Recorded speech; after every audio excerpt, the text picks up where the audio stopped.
What's up, folks? Welcome back to the Whoop podcast, where we sit down with the best of the best, learn all things performance. I'm your host, Will Ahmed, founder and CEO of Whoop. We're on a mission to unlock human performance. If you're thinking about joining Whoop, you can visit our website, sign up for a free 30-day trial. That's just whoop.com. Try Whoop for 30 days, no cost to you. All right, today I'm joined by the multi-platinum recording artist, Mike Posner. Mike's journey is a unique one. His songs have been streamed more than 10 billion times. His pop single, I Took a Pill in Ibiza, was nominated for Song of the Year at the 2017 Grammys. Mike has become a huge advocate for health and wellness and spirituality.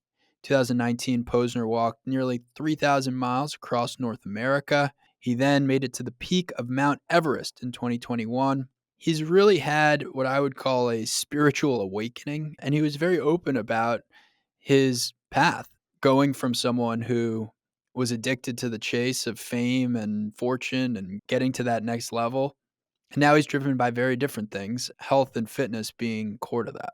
Mike and I discuss how he got into music and his belief he would be successful, landing his first record deal as a student at Duke, his mindfulness toolbox, and how he found his identity. He really went through a period of profound grief and loss that made him rethink his identity. We both talked about how grief can shape and change you, help you prioritize the now and what's important. We talked about Mike's walk across the country. He got to a point where he was walking 30 miles a day. His climbing of Mount Everest. He talks about the unexpected feeling he had when he reached the summit and how he has truly started to love himself and what he does now and what's coming next. Powerful conversation with Mike Posner ahead. Have a question you want to see answered on the podcast, email us, podcast@whoop.com, call us 508-443-4952. All right, here is the great Mike Posner. Mike, welcome to the Whoop podcast. Thank you, Will. Thanks for having me. Excited to do this. I've followed your journey from a distance with a lot of admiration. You have gone on an enormous fitness and health kick in the last 6 or 7 years, so I want to talk definitely about that. But let's start with your music career. I mean, what drew you into music? Yeah, music drew me in. Yeah. That is the way to say it, It I believe is something I was born with.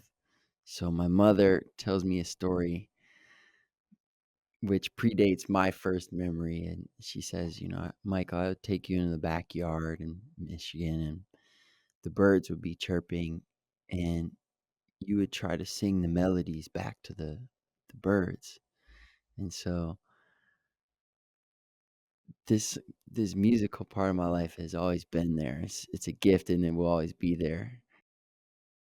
So later that, took many different forms, probably forms she didn't expect when I started to write rap songs when I was 8 years old, but it's just been there from the beginning. At what point in your life did you say, "Hey, this is something I'm good at"? Like around 12, 13, Okay. I was I was very much into freestyle and hip hop culture. So I spent a lot of time freestyling. And I would get into, rap battles, like 8 Mile, all the time at high school, And where were you in school at the time? Michigan. Okay. Yeah, right outside Detroit, and I would always win. So I think that was, like, kind of a good sign, and And this is just freestyle rap? freestyle rapping, but battling, so Yeah, 2 guys, there's a crowd around you, and you're making fun of each other, right. and, uh, and sort of cut my teeth like that, and I don't know, it seemed like I came sort of pre-equipped with what at the time would seem like to other people delusions of grandeur on what I could accomplish and how good I was. I guess maybe I was making a plan in my head that somehow became real. It does seem like a bit of a theme, like, when I watch some of these documentary type videos of now famous artists, but way before they were famous, these, like, kind of behind the scenes videos of some of these artists. I'm thinking about, like a Kanye West video I saw Yeah, recently, or a yeah. Travis Scott performance where he was, like, on the sidewalk performing to people, or, like a video of Taylor Swift when she was 14 or something, and, like, the confidence that she had that she was gonna be a star. There is something about you artists that make it where it seems like you know you're gonna make it. You know what I mean? Yeah, I mean, you start with the end in mind, Yeah. right? And I think that that theme doesn't, isn't quarantined to the music industry. I'm sure there were elements of that in your journey with Whoop as well, I would suspect, where you're like, "Hey, I'm gonna do this thing," and people are like, "Yeah, really?" I mean, have you found that? Yeah. Was there a time where your internal vision didn't match what other people saw When I around you? look back in time on the confidence or the quote unquote certainty with which I felt I would be able to help build this company versus now knowing how hard it was to build it, Mhm. yeah, there's an aspect of, like, reality distortion in there. Yeah, yeah. So, that was definitely present, Yeah. for sure. I remember being 13 or around there, maybe even younger, and it was the era where Lil Bow Wow was famous, remember Sure, yeah. him? And he was, like, about my age, and I was convinced, like, that somehow I was gonna become the white Little Bow Wow, and that I was gonna be famous in, like, the next year or 2, and that didn't happen, but I don't know why. I was, like, really it seemed like that was attainable to me. And where was Eminem at that point?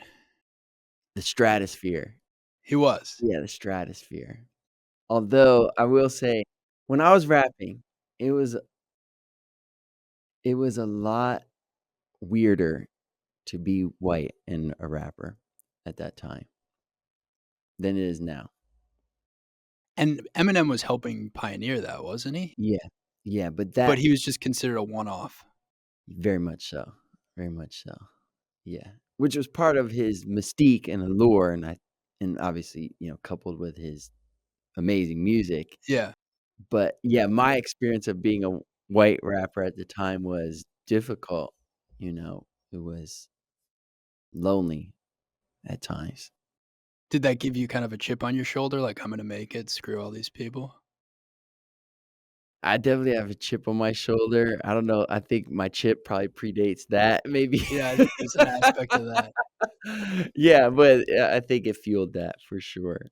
In building a company, you're rejected by an enormous number of investors and people along like, in the early days Right, especially, and so there is a little bit of that that fuels you, and I get asked about that a lot, but I think my answer is similar to yours, which is a lot of the chip is already there, and that just sort of is a little bit of fuel to the fire. right, right. Where do you think your chip originated? This is like the nature versus nurture question in a way.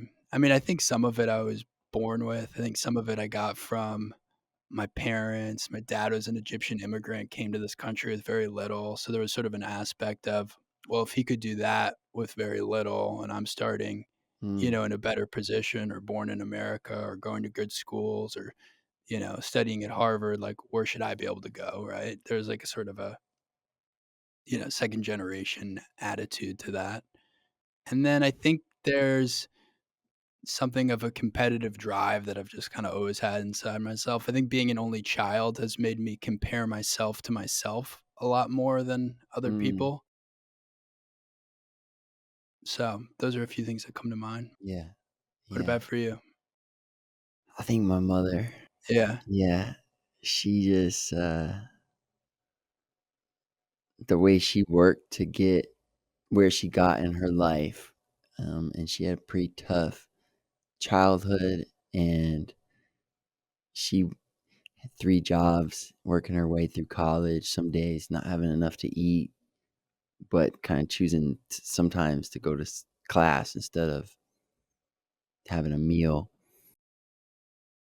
I think put a lot of fire in me being raised by her.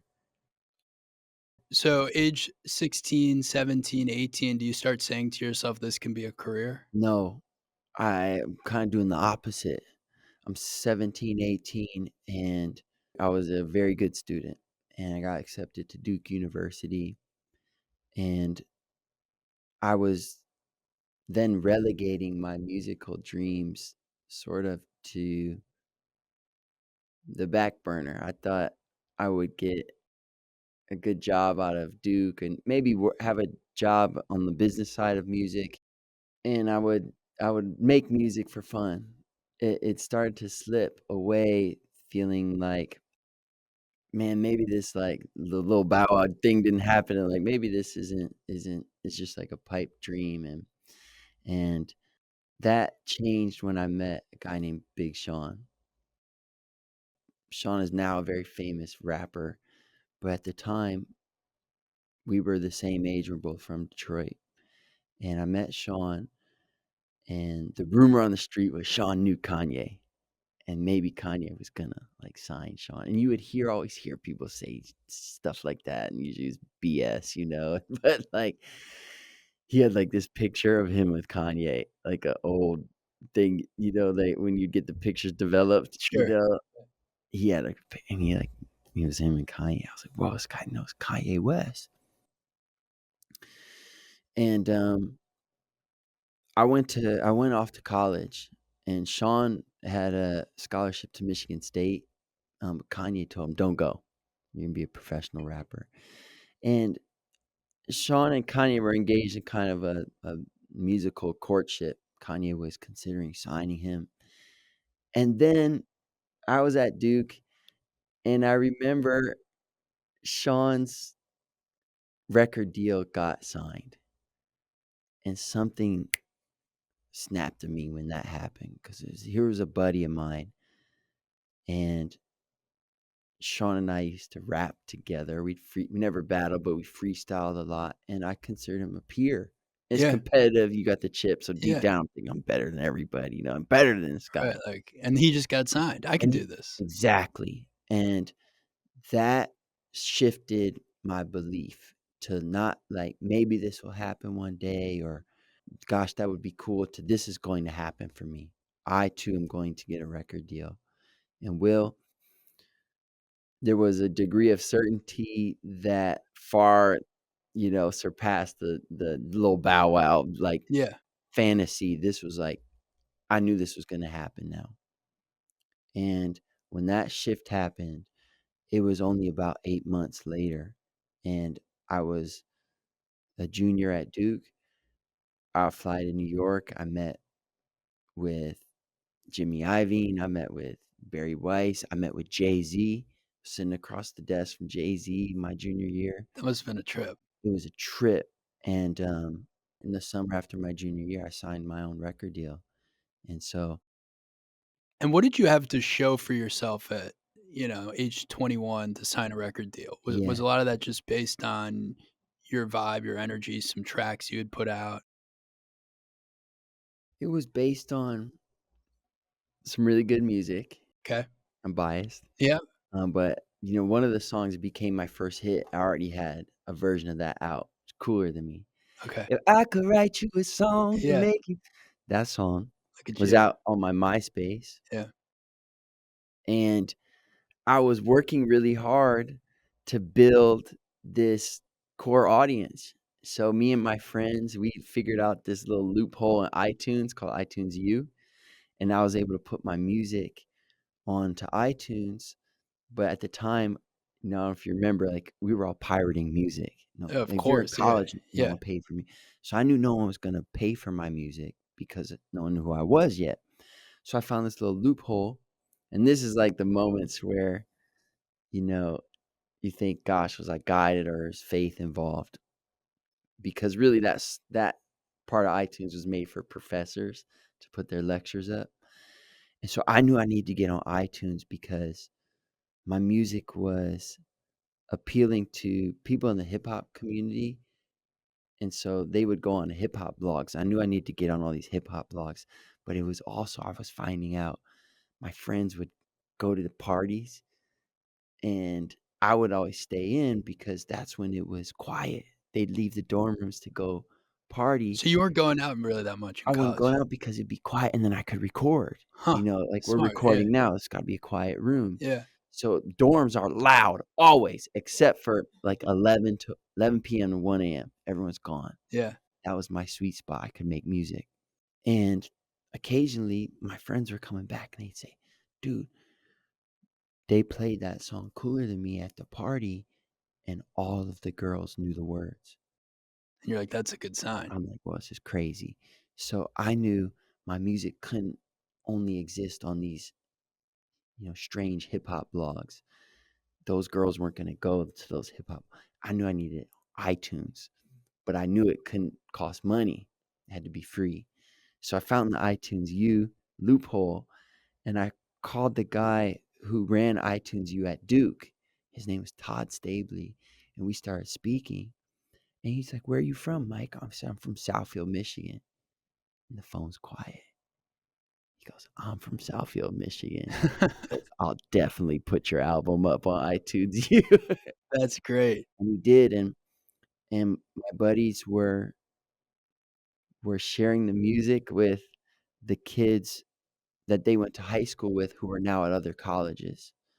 And this sort of strange network, I would get little fan pockets that would pop up at every different college. And how did you know you had a fan pocket? So I guess there'd be some notion of Facebook pages then. It was Facebook pages. I made a Facebook event that we had basically got like 30,000 people invited to.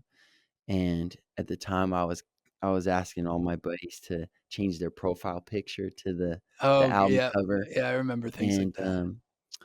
and then I started to get offers to do little concerts.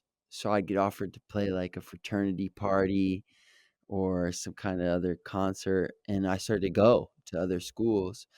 And the shows would be small at first, 50 people, but they would know every word to this, little album I'd put out. And I thought, okay, this is pretty cool. So that's how I knew things were popping up, and it would be the same every school. And I'd come back. I'd come back twice a year, like first semester, second semester. I'd go back to the same school, and it wouldn't be 50 people; it'd be a couple hundred. And I might go back the next year and be a couple thousand.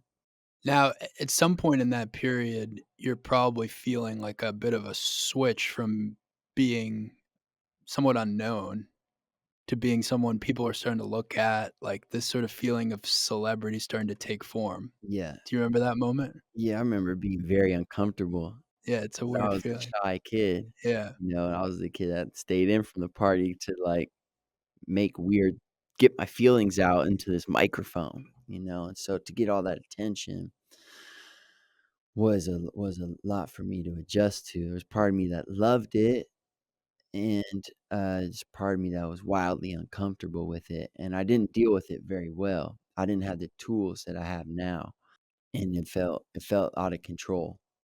What's a tool that you have now to deal with it? Baseline meditation, but overall, I would call my toolbox. I no longer live life being blown about by whatever emotion shows up. Hmm. My emotions used to be dictated by what happened in my life, Hmm. and that is no longer the case. Now my life, I dictate my emotions. I can, for a large part, have sovereignty over how I feel. Doesn't mean I'm perfect or I never feel sad. I do, but I know how to change my emotions, and that dictates the external events in my life, and they play out, as a result of me showing up the way I wanna show up in the world. Not perfect, no one's perfect, but that's the toolbox, the name on the toolbox, and inside of that box is meditation, is cold water, is breathing, moving my body, is just being outside, it's writing lists of gratitude, changing what I'm focusing on, changing my identity, is a deep one. Identity is a deep, deep thing. Where I used to have identity, I would say I'm a depressed guy, or I'm a deep guy, or I'm a lonely guy, or I would say, I picked up another one along the way, like I'm an avoidant, a person, and, like, these are habits, these are patterns, that's not who I am. Unproductive labels. Unproductive labels, but Yeah.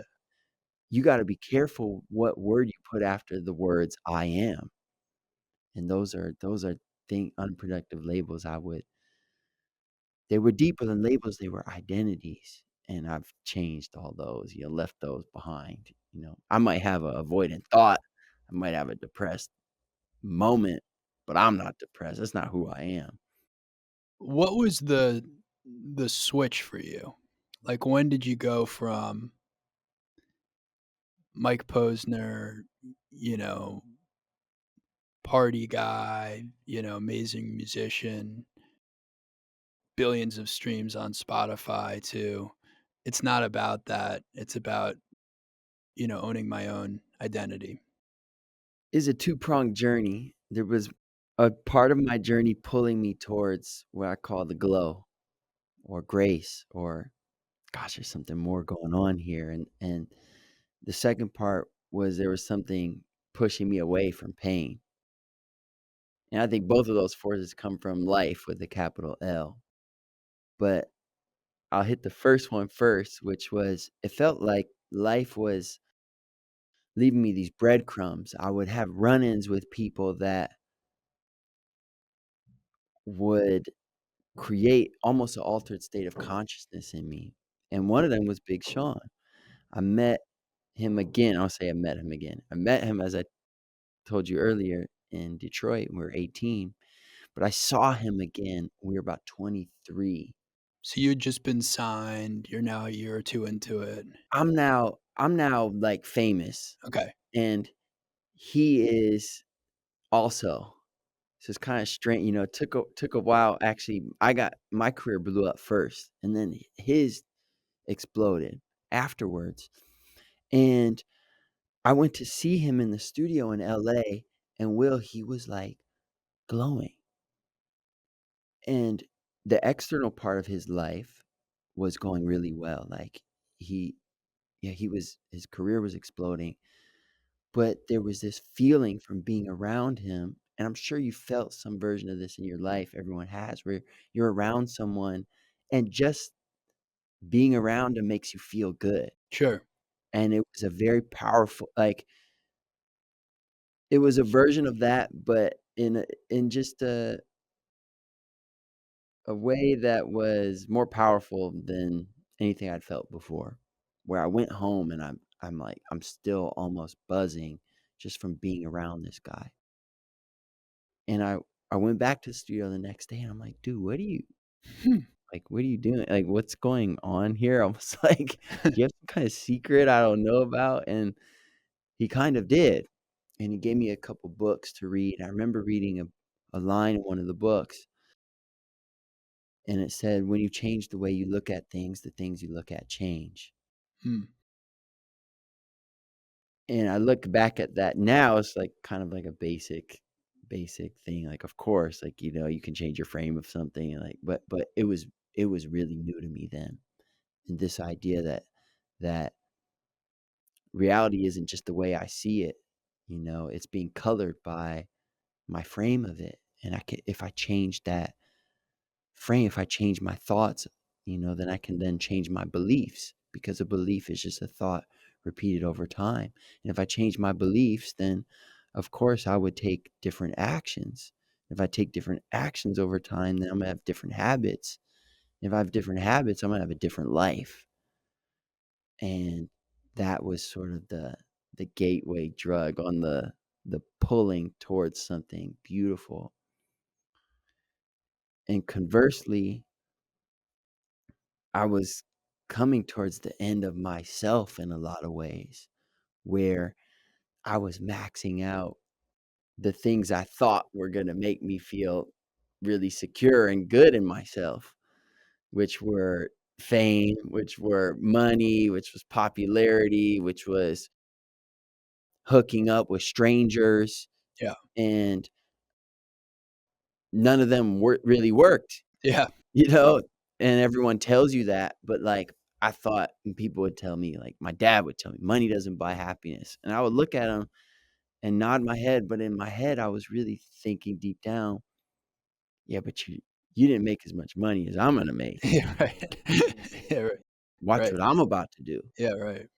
And I just really had to learn that myself and bang my head against that wall and experience a lot of pain, and a lot of loneliness, because when you think, this fame or this record deal is gonna bring me peace, you can always look forward to that, and there's a hope, that, it's not here now, but it will be. But then when you get it and it doesn't work, that hope is gone, and And then often the coping mechanism is, well, then if it's bigger next time yeah, or more, yeah, more. more You move the often, goalpost.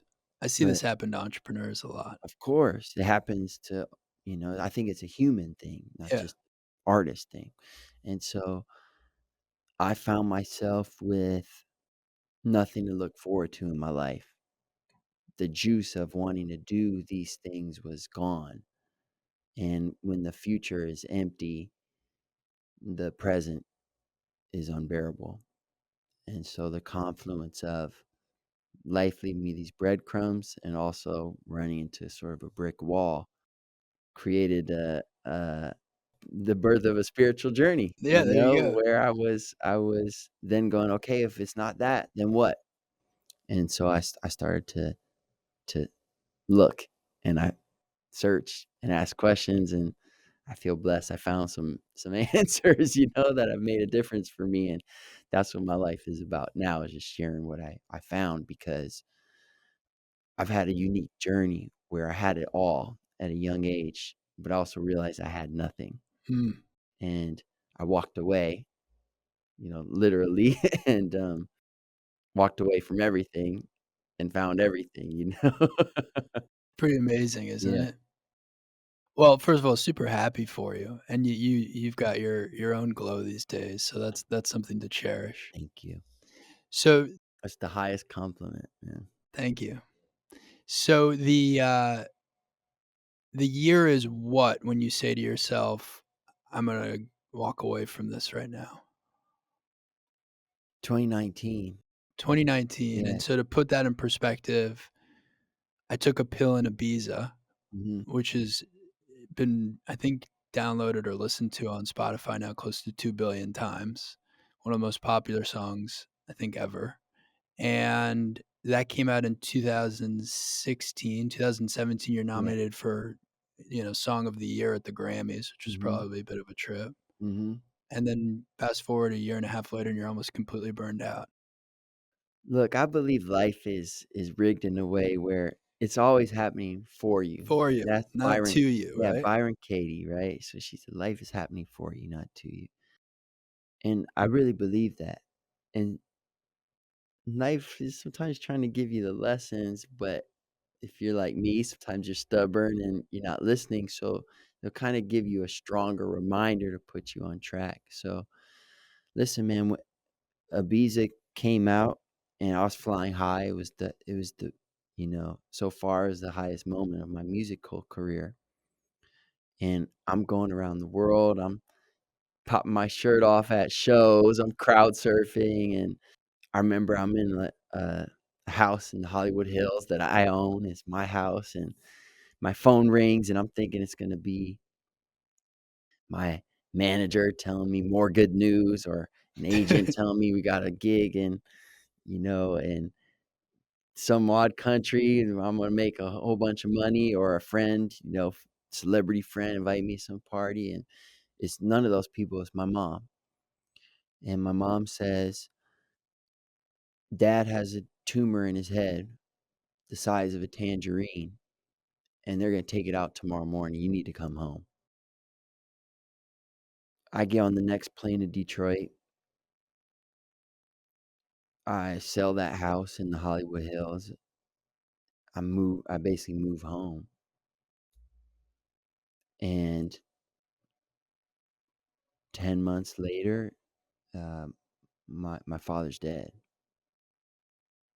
I washed back up on the shores of West Hollywood after my dad's death, and my friend Avicii, um, he killed himself.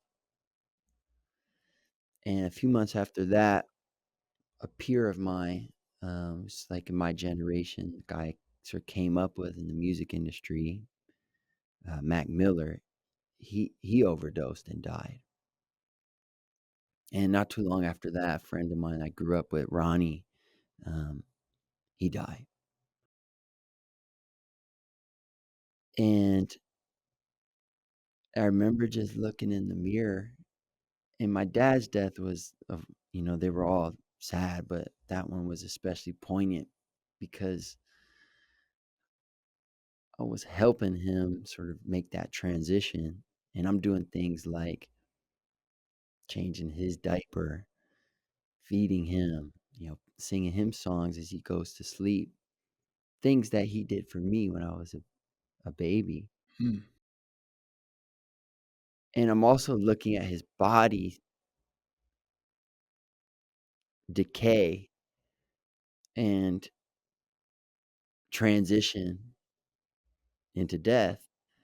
And there's a whole whole bunch of parts of his body, like his nose, his hands, that look just like mine. And I'd go look in the mirror and go, "Oh, this suit that I'm wearing is also going to expire." And then there were all those reminders afterwards. And it was just, "Hey, man, uh, I'm gonna die.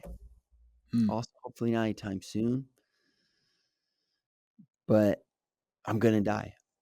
And before I do so, I don't want my life to have just been this pursuit of hedonism, basically." And there was this part of me, Will, and I think a lot of people identify with this. There was this knowing that I kind of been saving some of myself, maybe the most beautiful part. Like, there's more in me that I can give or contribute or do, but I'll get around to it later. I gotta get all my ducks in a row, and then I'll, like, really shine in this life. I'll really, like, be the most beautiful expression of myself. I'll really make the thing that I'm here to make. I'll really do the act that really would light me up. I gotta get everything done that I have to do before I do the things I'm meant to do. When I faced my own mortality, I realized, like, a lot of my life had been waiting. I was sort of, like, preparing, waiting for the right time to really show up, to really give my all, to really be the full me. And I knew I couldn't wait anymore, and now was the time. And so I had this dream to walk across America, and the dream I had way before my dad died, but I was always putting it off. It was always like next year. To walk across America, you want to start in spring. There's a strategy to it. And every time spring rolled around, I'd say, "Oh, maybe next year, I got an album I got to finish. There's a tour, or whatever. I'm busy. My friends are getting married, so maybe next year will be a better time." And after all those deaths, it was like, this is the time. There is no right time. There's never gonna be a time where life or the people I work with in the music industry say, "Hey, Mike, you know what you should do? You should quit doing music for a year and, just go, like, try to find yourself on Right. a walk. Don't do any concerts. Yeah. We've decided we don't wanna make any money this year." That's never gonna fucking happen, and there's never gonna be a right time. And so the sad thing is, like, most of us are waiting for this right time that's never gonna come, you know? It's just never gonna come, and some people die waiting for that, and I think about how scary that is. I coulda died never having pursued my dream, and so I just made this decision, like, enough is enough, like, this dream of mine, which, it may sound random when I say that, but this dream represented freedom to me. It represented freedom from the old me. It represented sovereignty over my own life. It represented getting out of the sandbox of West Hollywood. It represented everything. And it was me putting something in my future that was compelling, that was inspiring, where it was empty and would make my present joyous as opposed to unbearable. And so I told my manager that I'm going to walk across America this year. And he said to me, I think this is a crazy idea and I don't think anyone's going to care. And that's when I learned the first sort of like lesson of this journey, which was not all crazy ideas are great. He's right. It's a crazy idea. Not all crazy ideas are great, but all great ideas are crazy. Hmm. And I That's would, kind of the entrepreneur's manifesto right yeah. there. And so I would argue that, it was a great idea. What a powerful story that was, and thank you for sharing it. I mean, grief is it's a remarkable reset. I mean, obviously you went through an enormous period of grief to come out to this other side. And until very recently, I hadn't experienced much grief in my life. And I think that's a blessing in a way. But my best friend committed suicide in January, and I was so sad and just so broken by it. And I didn't I didn't realize I could be that sad, you know what I mean? Like, my body hurt, you know what I mean? And even in situations when I was happy, I still was sad, you know? And the amazing thing as you go through that process and grieve through it is you feel your you feel the breadth of your feelings widen. You feel your sensitivities heighten. You notice little emotions that other people are carrying with them, or other little griefs that people are carrying with them. It was a helpful reset again, and I think similar to what you described, which is there's only right now. You know, the people you want to see, the people you want to be with, the things you want to do, there's only right now. It's so easy to say, "Oh, we're going to do it tomorrow or next year," or "I'll catch you next time." But that feeling of just getting back to the present and feeling the present. I think that there's a really easy it's very easy, especially if you're a driven person, to be bouncing between the past and the future and the past and the future, right? And the magic's here and now. Yeah. Well, first of all, I'm sorry for your loss, Thank you. and what you shared is so beautiful that even when you're happy or sad, it's very well said. And it's just a beautiful reminder. Thank you for saying that the magic is right here now. And the funny thing of all the spiritual secrets, is that they're not secrets. Right. Everyone, like the teachers are just yelling them, and, and like they're only secrets because we're not listening most of the time. And so, I just thank you for that reminder that it is all right here, right now. And what is the state we're in now, and are our minds where our bodies are we present? And life really is a gift. It really is a gift.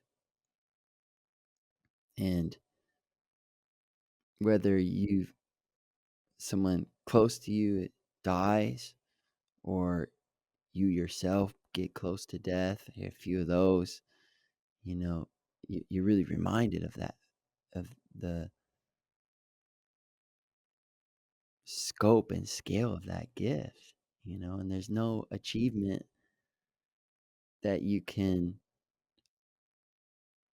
get to inside of that gift, inside of that life, that will surpass that gift itself. they're all held inside of this macro gift of life.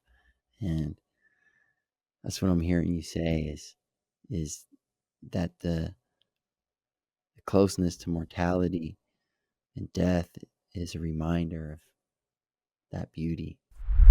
What's up, folks? If you are enjoying this podcast or if you care about health, performance, fitness, you may really enjoy getting a Whoop. That's right. You can check out Whoop at whoop.com. It measures everything around sleep, recovery, strain, and you can now sign up for free for 30 days. So you'll literally get the high performance wearable in the mail for free. You get to try it for 30 days, see whether you want to be a member. And that is just at whoop.com. Back to the guests. When you started walking across the country, were you in phenomenal shape going into that? Or were you finding that you were getting yourself in shape as you were doing it? Hey, what's up? We're at the Whoop headquarters, so we have to like, bracket what we're calling phenomenal, right? I was in good shape, I was like healthy for sure, and I've always been I've always enjoyed moving. But as you know, there's always different types of good shape, right? So I was in good shape, my body looked good and it's a healthy weight and this kind of thing, but I wasn't in the type of shape that my body was ready to walk 24 miles every day for 6 months. And so I had to build that up. And I built that slowly first at home, where I was just starting to walk more and more and more. And then I started my journey and I sort of continued. It's an interesting thing. Like if you want to practice basketball, like you go play basketball. But when you want to walk across America, like you can't walk across America to get ready to walk across America, you Yeah. know? And so you kind of have to just start doing it. And so I was building up my miles at home. And then eventually I was like, let's just start. And so my first day, I think I walked 8 miles, which is like 0.2%, of the Yeah. distance I wanted to go. It's very humbling. But over time, I started to be able to walk further and further each day. And this was a real exercise in discipline for me because as I walked across New Jersey and Pennsylvania, I'd always played sports like basketball. Have phrases like leave it all on the court. But you can't leave it all on the court when you're walking across America because you have to do it You again have to the do it next day tomorrow. Yeah. and ad infinitum, not infinitum, but kind of feels like ad Yeah. infinitum. So I could never leave it all on the court. I always had to kind of be disciplined and ratchet back the miles and okay, I can only do this if I can do it every day. But slowly over a month, 2 months, I went from 10 miles to then I was doing 20 miles every day. And the majority of the walk, I was doing 24 a day.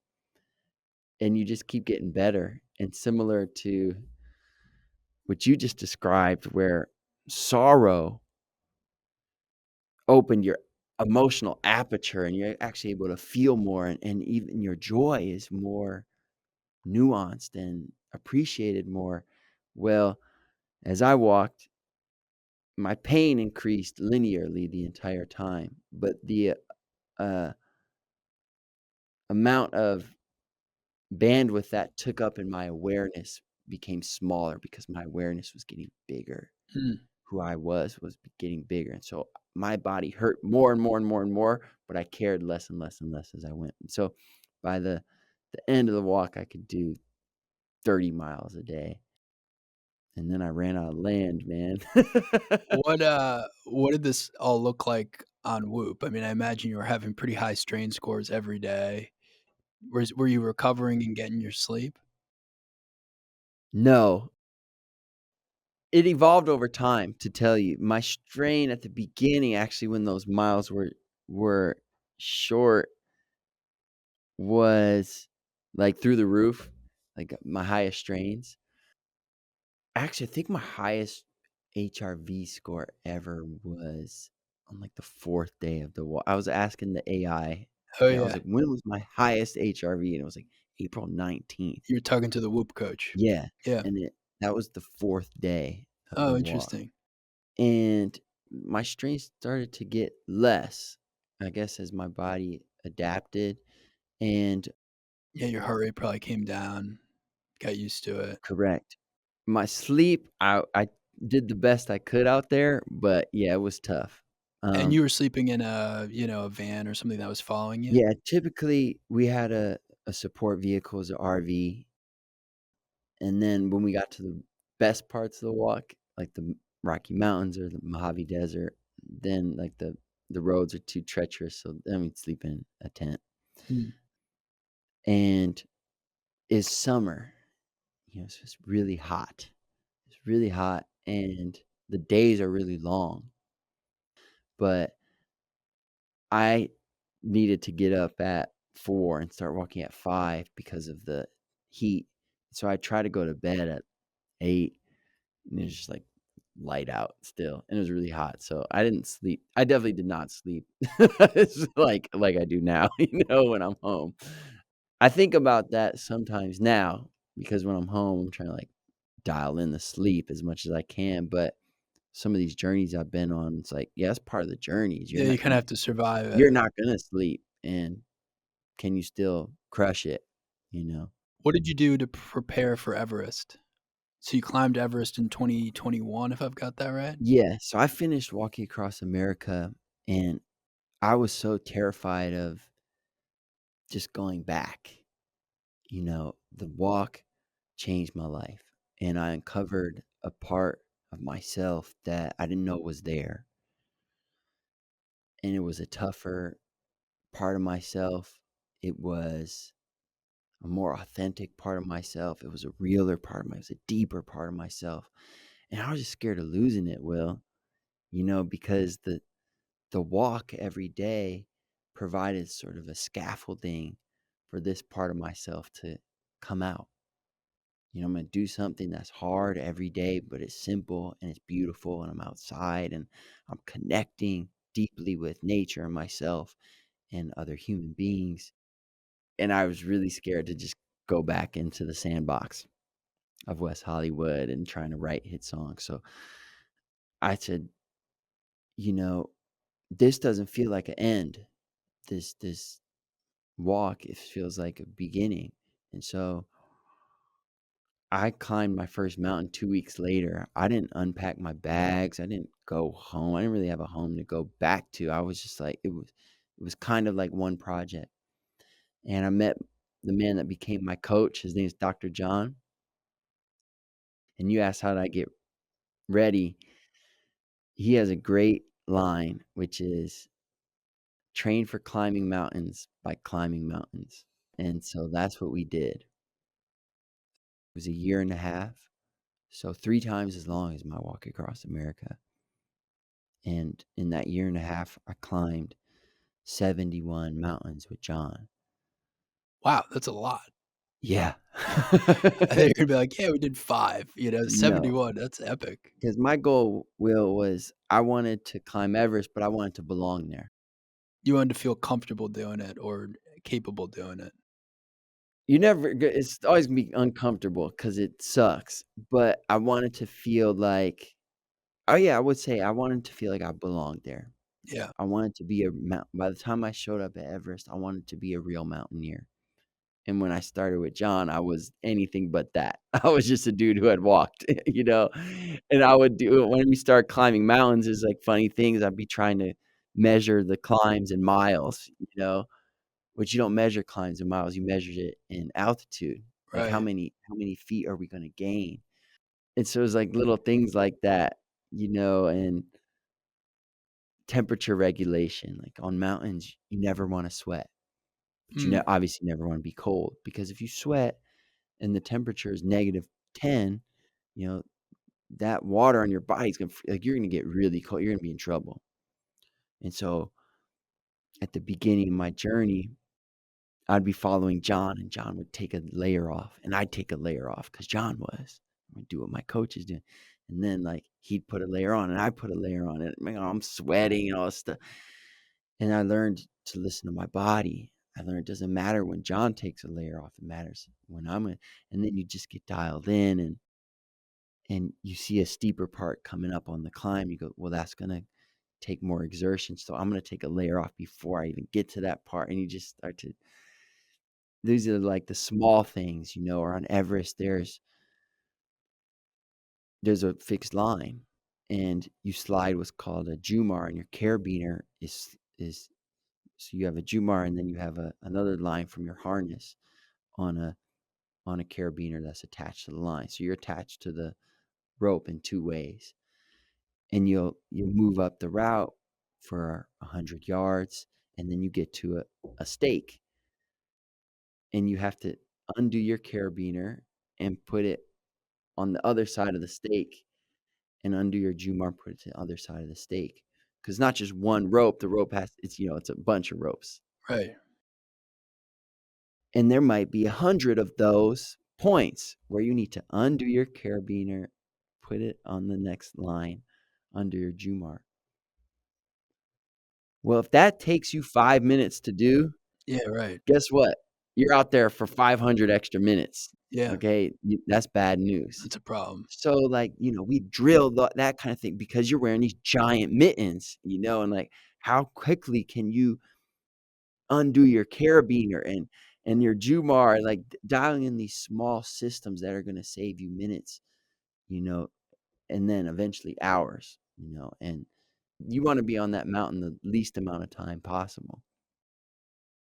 So it was, and then the ladders, of course, like learning to walk on with crampons on Sure. over crevasses with giant ladders and drilling out through blood, sweat, and tears, fear of heights. When I started this journey, I was scared of heights. Are you still scared of heights, or did you overcome that from doing it? Now I am, because it's been 4 years, Yeah. so it goes away, like, when you don't climb. So I don't climb as much as I was, but by the time we would do these climbs in the training that were life-threatening. Like, we'd climb stuff with no rope. Hmm.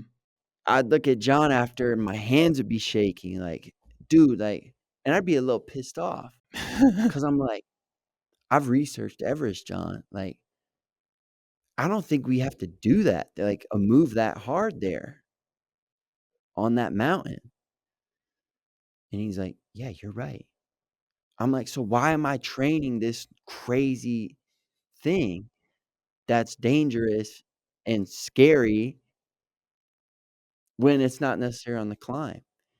He goes, "Because when you get to summit day and you're on a fixed line and you look to your right and there's a 10,000-foot drop, and you look to your left and there's another 10,000-foot drop, you're not gonna be scared." And he was right. Good coach. Yeah, I wasn't scared of the heights. I was scared of other stuff up there, but that you have to contend with no matter what, but he was incredible coach. Did you find that the altitude really messed with your, data on Whoop? I mean, maybe you got acclimated to it, but for me, it's actually one of the biggest killers of my recoveries when I go from non-altitude to altitude. Yeah, it was like on another level of suck.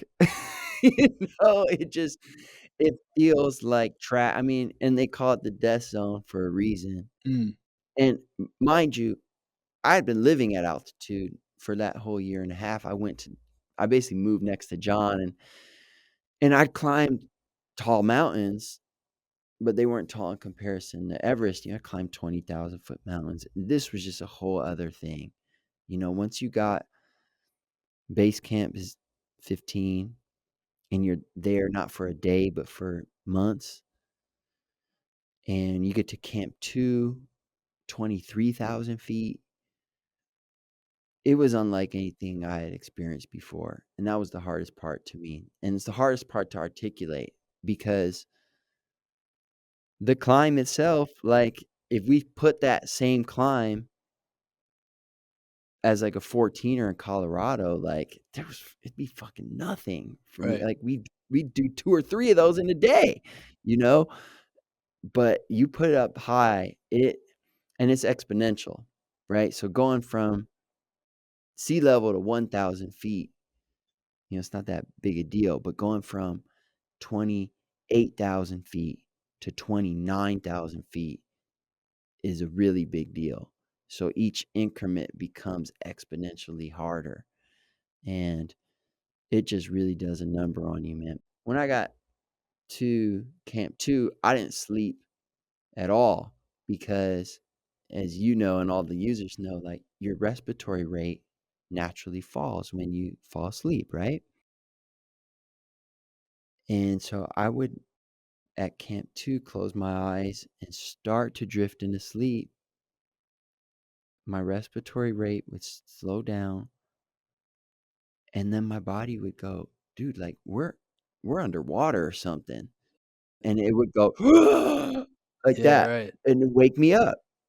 And so I wouldn't sleep at all at Oh Camp my 2. gosh. Yeah, it is horrible. I hate that place, you know? Yeah, I hate that place. So at the end of it, did you find you were a little bit at peace now on the explorer side and you almost wanted to get back to, the artist's workshop or what? It's beautiful. So, I suspected when I climbed Everest, the same thing was gonna happen when I finished the walk, which Yeah. was, "Okay, like, I've completed this, it's gonna motivate me to do something even greater." And I thought I would feel pride. I thought I'd feel motivated to maybe take on some other giant physical feat that would be fueled by that accomplishment. And that's not what happened at all. As I stepped over dead bodies, as I came, had the scariest moment of my life, the avalanche at Camp 2. And as I just existed and climbed in the death zone where death is just close.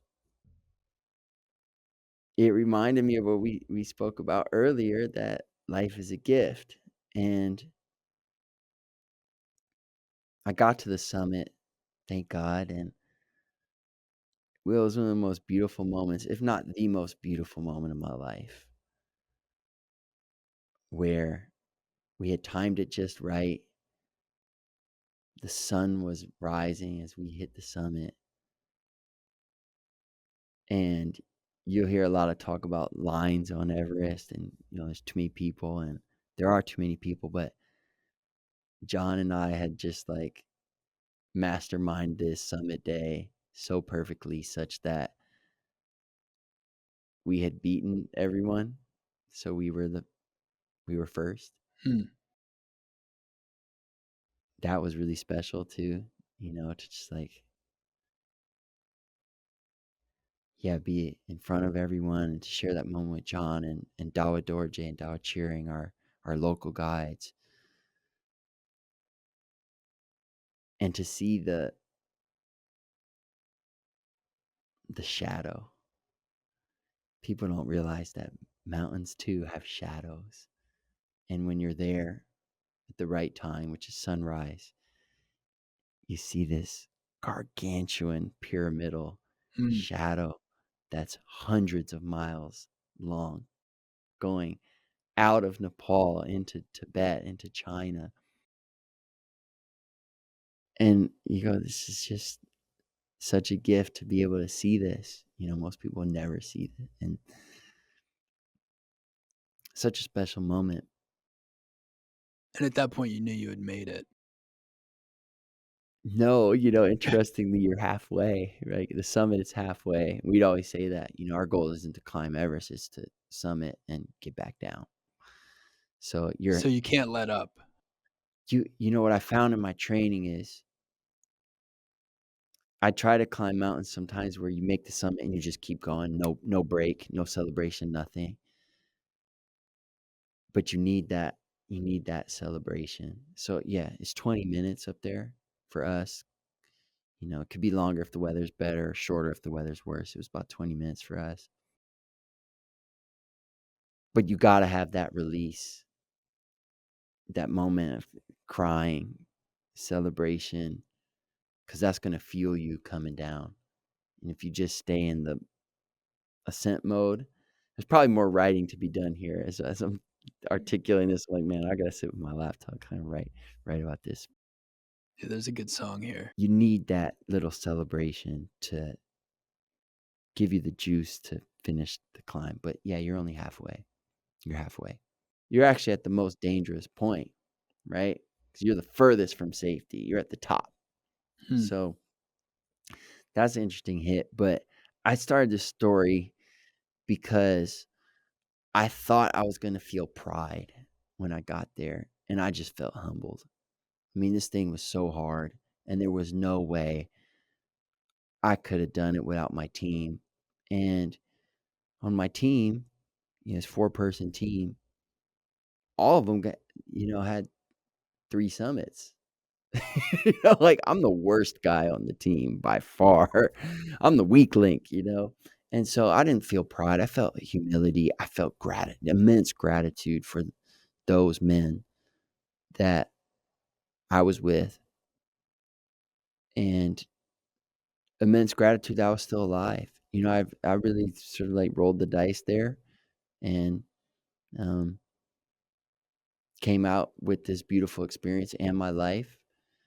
And for me, these 2 projects were self-exploration. It was going, okay, how tough am I? Who am I? And Everest was the end of that journey, in that I realized if I kill myself exploring myself, that's a little bit silly. Yeah. That's a little bit silly, and it's more than a little bit selfish.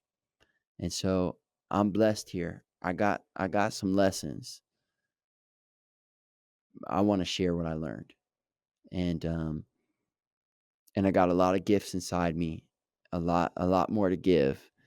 And I don't want to die on a mountain, I want to die in a few decades, having wrote some books, having made a lot more music, having put a lot more smiles on people's faces, having guided a lot more people in breath work, having, had a family of my own, having just helped other people on their journey of life. And my father, we talked about him earlier. Before he died, he used to always say, Mike, there's 2 H's in life: health and happiness. Hmm. And so my mission now is just to help people be healthier and happier. And if parts of my story can help people do that, I want to share it. If parts of the tools that I've either uncovered or learned, that's like in my breath work, or training with Wim Hof, all that stuff that I've been able to do, then I want to share that. And that's why I'm here, man. That's the thing in my future now that makes my present not unbearable, but exciting. Well, it's been awesome to see you on Whoop for a number of years now. So I'm grateful that you've gotten some value out of the product. I love it, man. And we connected again recently as I move, in my journey. There's a healthy tension, right? Because I'm a student and I'm a teacher. And so those last 10 years I've been in student mode, and now I'm transitioning to sharing, being a teacher. I'm still a student at the same time. But as I do so, my team's getting a little bigger, and I think to myself, okay, well, if our mission is to make people healthier and happier, well, we got to get healthier and happier too. Like, I can't have my team burning out and this kind of thing. So I'm like, how do I walk that talk? So Whoop's been a big part of that, in that, my small little team, everyone has a strap. We're on a team, and we inspire each other in that way. And so there's people on my team, that like hadn't worked out for years, and now they're like, spinning and cold plunging, and got their bike out of the garage. And so it's cool. And you've seen people dialing in their sleep, and we're still in the process, but we're trying to be really creative in creating an incentive structure that, is based on their performance on one hand, but also I want to anchor a bonus in HRV.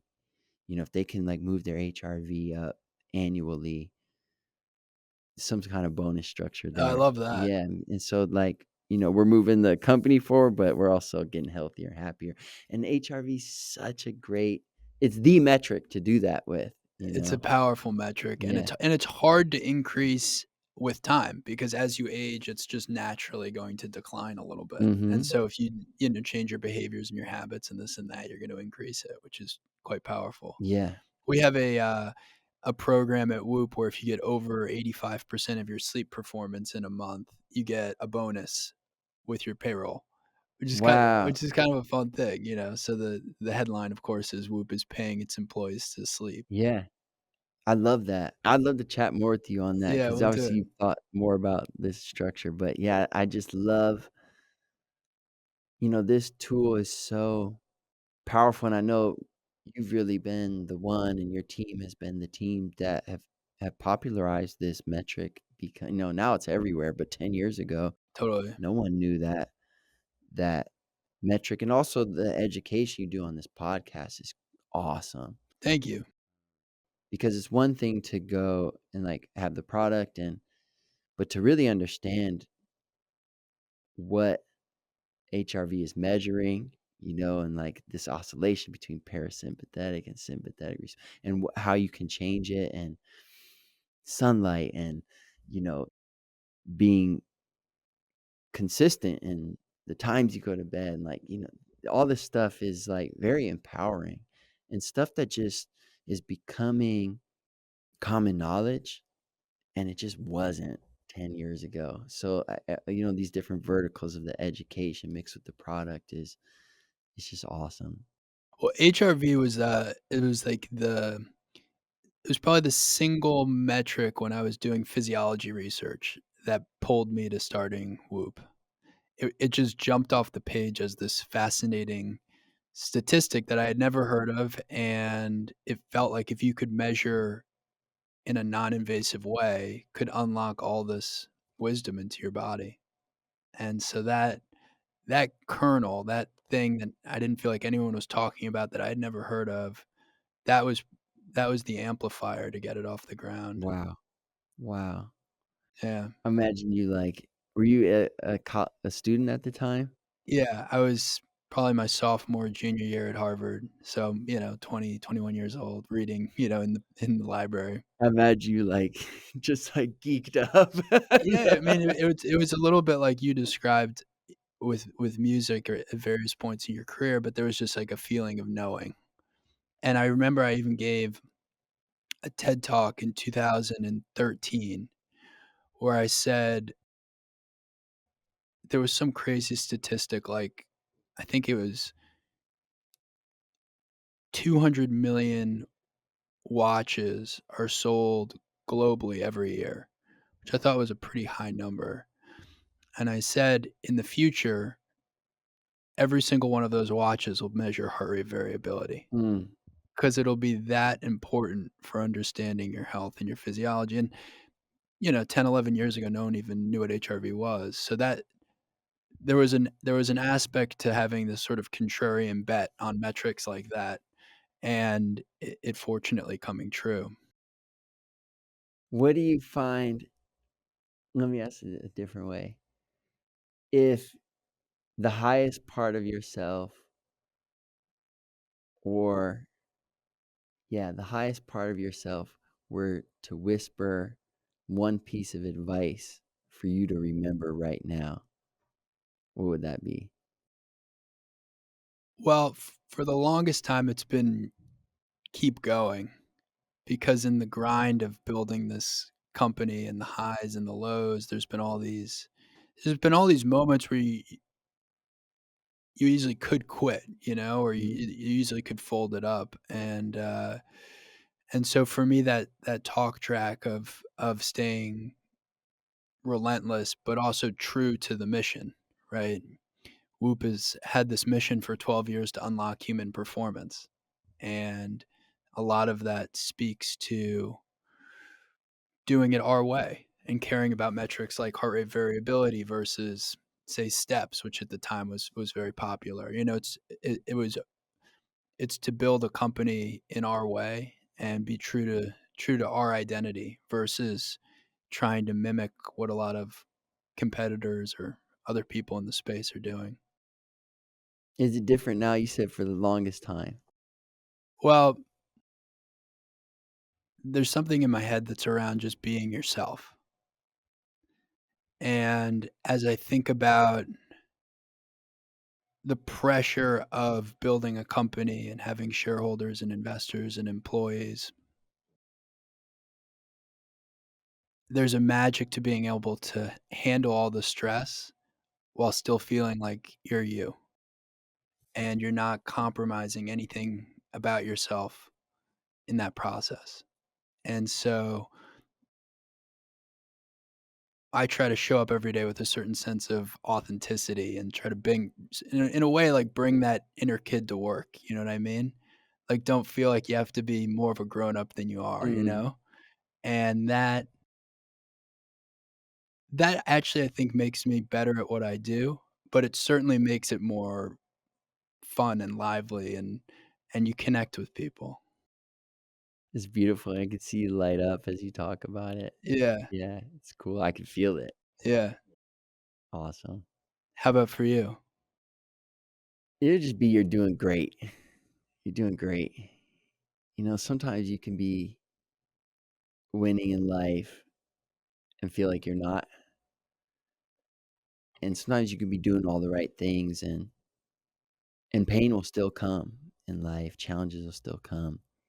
So if you like minor challenges come in this week and in the past that might have been a sign to like burn the boats. You need to change all the stuff. And I think right now it's more just keep going. Like I'm doing all the right things. There you go. And sometimes those challenges are just a test to see if they're gonna get you off course or not, you know? And so for me, I think right now it's just stay the course, man, and you're doing great. Doing great. Well, you are doing great, and I feel like this next chapter of music for you is gonna be really powerful. When can Yeah. we expect some of that? Definitely have a new album come out this year. Okay, that's And exciting. That's the and first album in a while, right? yeah, a couple years. It's a big deal. Um, and it's the first real album I've made post these adventures, you know? Yeah. It was sort of like going to the mountain literally and figuratively. When you listen to your music now versus your music, I don't know, from 8 years ago or 10 years ago, can you hear something different about yourself? Yeah, dude. It's not subtle.